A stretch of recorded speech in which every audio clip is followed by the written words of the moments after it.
Dron, mortaja dhe sisteme të përparuara artillerie duke përfshirë edhe obusët. Këto janë disa nga armatimet që Shqipëria do të furnizohet nga një prej kompanive izraelite, bazuar në një marrëveshje që konsiderohet si sekret nga autoritetet në Shqipëri.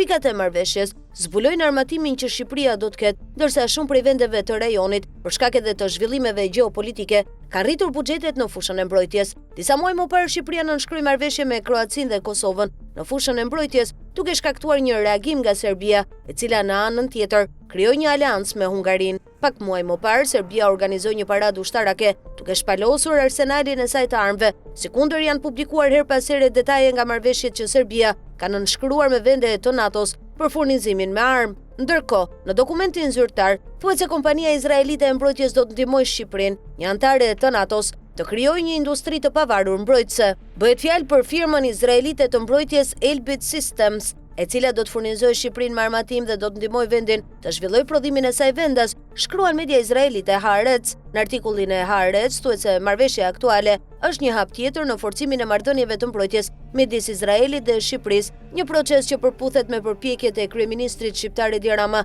për të zhvilluar një industri të brendshme mbrojtëse.